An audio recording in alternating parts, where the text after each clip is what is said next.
ताई कोहली ने 5 साल बहुत ही शानदार और जानदार ढंग से काम किया।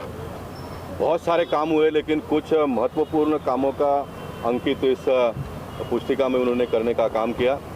एक पहली बार चुन कराने के बाद में इतने अच्छे ढंग से काम करने वाले कुछ ही नगर सेवक मुंबई शहर में आपको मिलेंगे। उसमें से निश्चित योगिता ताई का नाम अगले क्रम में लिया जाएगा। इस प्रकार का उन्होंने काम किया। एक डेवलपमेंट का विज़न सुनील और वो दोनों मिलकर मलाड में बहुत सारे रचनात्मक उन्होंने काम किए। एससी रोड का वाइंडिंग के काम में उनका बहुत बड़ा योगदान है और सामान्य लोगों को न्याय देना, कहीं पर भी कोई भी प्रॉब्लम हो तो जाकर खड़ा रहना। पार्टी का भी कोई कार्यक्रम होगा तो मुझे लगता नहीं कि 5 साल के कार्यकाल में कोई पार्टी का भी कार्यक्रम उन्होंने मिस किया होगा। एक बहुत ही अच्छे ढंग से काम उन्होंने किया। जितना प्रेम 2017 के महानगर पालिका के चुनाव में लोगों ने वोट दिया उनको, मैं मानता हूं कि उससे भी अधिक काम करके जनता को रिटर्न देने का काम उन्होंने किया है। तो एक सांसद के नाते मेरा एक बहुत लंबा पारी उत्तर मुंबई में हुआ है, लेकिन मैं स्वयं उनके काम से प्रभावित हूं। मैं चाहूँगा कि आने वाले दिनों में राजनीतिक क्षेत्र में और अच्छा और बड़े बड़े काम उनके हाथों से हो।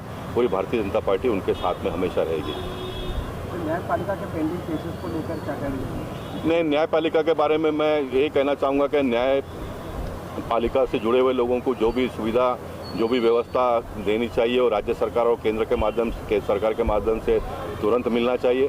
4 करोड़ से भी ज़्यादा केसेस पूरे देश भर में प्रलंबित है और ये केसेस प्रलंबित होने का वजह से ये जो हमारा पुलिस डिपार्टमेंट में जो अच्छे अधिकारी हैं उनका मैं सम्मान करता हूँ, लेकिन जो भ्रष्ट वृत्ति के अधिकारी है जो निर्दोष लोगों के ऊपर भी केसेस करके जेल में डाल देते हैं और फिर उनको छूटने के लिए बहुत समय लगता है। हाल ही में एक जजमेंट इस प्रकार का आया कि 14 साल के बाद में किसी को उन्होंने बरी किया और कहा कि बाइज्जत हम आपको बरी करते हैं। अरे भैया, आप बाइज्जत बरी करते हो लेकिन 14 साल बेचारा वो जेल में रहा, उसका कौन जवाब देगा? इसलिए डॉक्टर बाबा साहब अम्बेडकर जी मुझे कहते हैं कि इसको आप पूछो पब्लिक से। आप 14 साल किसी को जेल में डालकर बाइज्जत बरी कर देते हो, तो न्याय प्रणाली के माध्यम से देश के लोगों को न्याय देने का काम हम आने वाले दिनों में करेंगे। उनको जो भी सुविधा होगी वो सारा सुविधा युक्त व्यवस्था यंत्रणा के साथ में भारत सरकार और राज्य सरकार ने उनको देना चाहिए। और न्याय जीरो, मैं कलेक्टर की बात करना चाहूँगा। हमारी जो ये जोन की जो कलेक्टर है निधि चौधरी उनका नाम है, उन्होंने संकल्प लिया है कि अमृत महोत्सव का 15 अगस्त को जिस दिन झंडा लहराएगी उस दिन उनके ऑफिस में एक भी फाइल पेंडिंग नहीं रहेगा। इस प्रकार का उन्होंने कामकाज शुरू कर दिया है, यानी एक भी फाइल पेंडिंग नहीं रहेगा। तो मैं मानता हूं कि पॉलिटिशियन लोगों ने इसमें से सीख लेनी चाहिए, पुलिस लोगों ने उसमें सीख लेनी चाहिए, न्याय प्रणाली ने सीख लेनी चाहिए। तब लोगों को आज़ादी का अमृत महोत्सव 75 साल जब हम मना रहे, लोगों को लगेगा कि हमारा देश का आज़ादी का 75 साल हुआ है, हमको आने वाले दिनों में ये सारी सुविधाएं मिलेगी। 1 महीना छुट्टी का बोलना चाहिए। आज कार्य का आह्वान किया गया है, आपको क्या कहना है? जो आगे आपका सबसे पहले मैं धन्यवाद भारतीय जनता पार्टी को देना चाहूँगी, क्योंकि उन्होंने ये मुझे मौका दिया जनता की सेवा करने की। और मैं खासदार के सामने कहती हूँ, क्योंकि जब भी मैं चुन के आई तभी उन्होंने मेरा सत्कार किया था। तभी उनको मैंने वचन दिया था की साहेब मी येणाऱ्या काळामध्ये एक नगरसेवक बनून नाही तर एक जनतेची सेवक म्हणून काम करेन आणि तेच काम करून मी ह्याच पोचपावती आज सगळ्या जनतेसमोर ठेवलेली आहे। एवढंच या ठिकाणी सर। मैडम, जैसे कि बात करें ये पुस्तिका है, इसमें आगे आप कौन कौन से कार्य करना चाहेंगी, जो आगे के क्या प्रोजेक्ट हैं? देखो, मेरा अधूरा काम रह गया वो हेल्थ पोस्ट का है, महिला आधार भवन का है और डिजिटल लाइब्रेरी का है। वो मैंने पास किया था, उसके लिए फ़ंड भी पास किया था, लेकिन किसी का नाम नहीं लूँगी, उन्होंने ये काम रोकने का प्रयास किया। लेकिन आने वाले समय में मैं नगर सेविका बनूँ या ना बनूँ वो मुझे पता नहीं, लेकिन भारतीय जनता पार्टी के माध्यम से ये काम ज़रूर पूरा होगा। आगामी पंचायत चुनाव में चुनाव के पहले ही लोढ़ा जी ने आपका नाम घोषित कर दिया है, फाइनल टिकट कर दिया, क्या कहेंगे? देखो, पार्टी जो सोचेगी उस पर मैं चलूँगी, लेकिन डिक्लेयर करना और ये करना वो मैं उसके लिए मैं नहीं मानती हूँ। लेकिन मैंने जनता की सेवा की है और जनता का आशीर्वाद और भारतीय जनता पार्टी की ताकत मेरे साथ है। अगर उन्होंने मौका दिया तो आने वाले समय में ज़रूर लड़ूंगी, लेकिन जनता की सेवा की। सर, आपसे जानना चाहेंगे, जो कार्य आह्वान लॉन्च हुआ है कितना लाभ होने वाला है आगे आने वाले चुनाव में, आपको लगता है? नहीं, देखिए, लाभ तो निश्चित होगा। जो मैंने आपको क्रम वाइज बताया, 2014 में हमको बड़े पैमाने पे लोगों ने वोट दिया। 2014 के विधानसभा में भी वो वोट कंटिन्यू रहा। 2017 के मुंबई महानगर पालिका के चुनाव में वो कंटिन्यू रहा, 2019 के लोकसभा में वो कंटिन्यू रहा और 2019 के विधानसभा में भी वो कंटिन्यू, यानी 6 बार लगातार वो वोट कंटिन्यू रहना, ये बहुत बड़ी बात है। इसका मतलब ये होता है कि सांसद से लेकर नगर सेवक और पार्टी के कार्यकर्ता सभी लोगों को अच्छा लगे, इस प्रकार का काम उत्तर मुंबई में हो रहा है। और मैं आपको इस बात की गवाही देना चाहूँगा कि 2022 के महानगर पालिका के चुनाव में भी वही ट्रेंड कायम रहेगा। राष्ट्रीय क्या गाइडेंस देना चाहेंगे आप योगिता जी को आगे आने वाले चुनाव? गाइडेंस मैंने दे दिया उनको, मैंने अपने भाषण के माध्यम से, क्योंकि लोकशाही जो है सामान्य व्यक्ति के लिए, बड़े व्यक्ति के लिए भी है, लेकिन सामान्य व्यक्ति के लिए लोकशाही है। लोकशाही वो जूता पॉलिश करने वाला रास्ते पर बैठ के उसके लिए है, लोकशाही में रिक्शा चलाने वाले के लिए, भाजी बेचने वाले के लिए, पेपर वेंडर जो रास्ते पर बैठ के बेचता है उसके लिए है, सामान्य आदमी 300 फुट के घर में जो रहता है उसके लिए लोकशाही है। इसलिए जो अंतिम व्यक्ति है उसका सेवा करना ये लोकशाही का प्रथम धर्म है और भारतीय जनता पार्टी के लोग उसको बखूबी निभा रहे हैं, हम आने वाले दिनों में भी निभाएंगे। भारतीय जनता पार्टी के उम्मीदवार के नाते मलाड की जनता ने योगिता कोहली को लगभग 17,000 वोटों से यहाँ से जिताया था और 2017 में नगर सेवक बनने के बाद इस विभाग में पूरी तरह हमने झोंक के काम किया, रास्ते पे सड़क पे उतर के काम किया, चाहे कोरोना का पीरियड हो, चाहे बारिश का पीरियड हो और चाहे कैसा भी समय हो, हम लोगों की सेवा के लिए सड़क पे उतरे। और उतना ही नहीं, इस विभाग में सड़क की काफ़ी दिक्कत थी, समस्या थी, वो पूरे सड़क बनाने का लगभग 95% हमने काम पूरा किया। साथ ही साथ इस विभाग को बस सेवा, ये जहाँ हम बैठे हैं ये पूरा मलाड का पुराना इलाका है, गाँवठंड जिसे बोलता है, यहाँ से मलाड स्टेशन जाने के लिए हमने एसी बस की व्यवस्था की।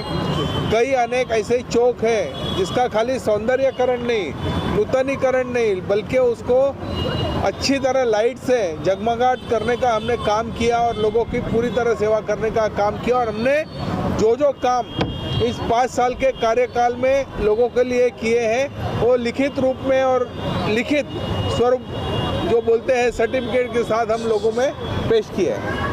सर कहीं ना कहीं बात करें, अभी आपने कहा ये 95% आपने काम कर लिए हैं और आज मुंबई अध्यक्ष ने यहाँ पे उम्मीदवार की भी घोषणा कर ही चुके हैं, तो सर उन 5% काम और क्या तैयारी रहेगी? देखिए 5% काम ऐसा है, जैसा योगिता कोहली ने कहा, हमारा एक डिजिटल लाइब्रेरी और महिला आधार भवन और हेल्थ पोस्ट का काम यहाँ के जो मंत्री हैं असलम शेख जी, उनको उस काम के लिए बढ़ावा देना चाहिए। मैं जाहिर रूप से मीडिया के रूप से आपको कहता हूँ कि वो हेल्थ पोस्ट के लिए 15 लाख का निधि योगिता कोहली के नगर सेवक रूप से पास हुआ और एक्चुअली जब काम की शुरुआत हुई तो अभी यहाँ के जो माजी 2 नगर सेवक दीपक पवार और अशोक पटेल जाके वो मंत्री जी से मिले और मंत्री ने पूरा बीएमसी को जोर लगा के जो हमारा चालू हो रहा था काम, जो HWM के प्लॉट पे हमारे काम की शुरुआत हुई थी, उसको रोकने का काम किया। वो रोकने का काम नहीं, वो महापाप का काम किया उन्होंने। जब कोरोना के पीरियड में हर लोगों को मेडिकल सुविधा की ज़रूरत थी और ऐसे समय हम मलाड के लोगों को हेल्थ पोस्ट की सुविधा दे रहे थे। 15 लाख के निधि से हमारी एक बिल्डिंग बन रही थी और उसके बाद की मैं बात बोलता हूँ, DPDC के फंड से उसको 5 करोड़ रुपए का निधि सैंक्शन हुआ था। उसमें हम महिला आधार भवन, डिजिटल लाइब्रेरी, ये ऐसे और हेल्थ पोस्ट लोगों को देने वाले थे, लेकिन वो बहुत महापाप असलम शेख ने ये 2 नगर सेवक का सुन के जो किया है, वो आने वाले समय में हम उसका जवाब देंगे। विशाल भगत जी, आपसे जानना चाहेंगे, आपके हाथ में पुस्तक है, आपने भी देखा, कार्य आह्वान के बारे में क्या कहना चाहिए?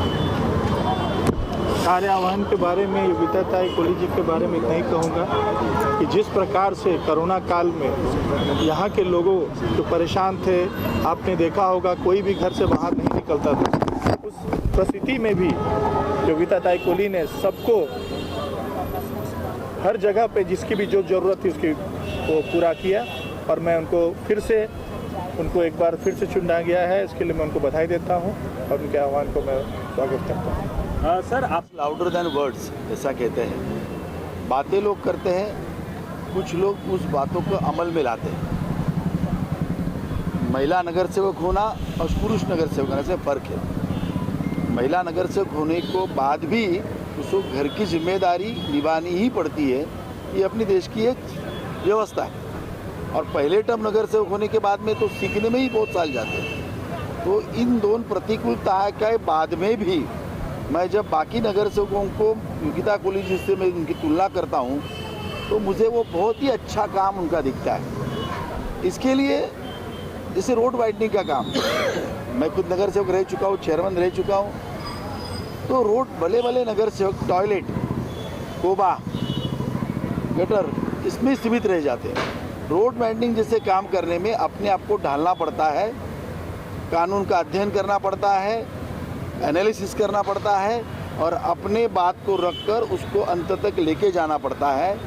वो बातें, क्योंकि एसवी रोड बांद्रा से दहीसर तक वाइडन करना है, ये 7 साल से बात चल रही है जब मैं नगर सेवक था तब से। कितनी जगह पर ये अमल में आया तो निश्चित ही मैं कह सकता हूँ मलाड में ये डेफिनेटली अमल में आया, ये मैं देख सकता हूँ। आज एनवायरनमेंट की बातें करते हैं हम लोग, कितनी जगह पर लकड़ी से हम दहन करते हैं, उसके लिए इलेक्ट्रिसिटी पर्याय हो सकता है, तो कितने नगर सेवक उसके लिए भागते हैं और उसको अमल में लाते हैं। निश्चित ही योगिता कोहली ने ये काम करके दिखाया है। वैक्सीनेशन सेंटर की बात करें तो नगर सेवक अपने अपने इलाके में करता ही है, लेकिन हमने कोविड के कार्यकाल में सुनील कोहली, योगिता कोहली और उन लड़का तीनों को कई महीनों तक उस कोविड सेंटर में वैक्सीनेशन में काम करते देखा है।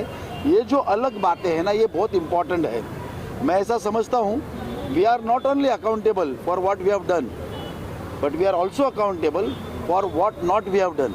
हमें आमतौर पर सिखाया जाता है जो हम करते हैं उसके लिए हम जिम्मेदार हैं, लेकिन क्षमता होने के बाद भी जो काम हम नहीं करते उसके लिए भी हम जिम्मेदार हैं।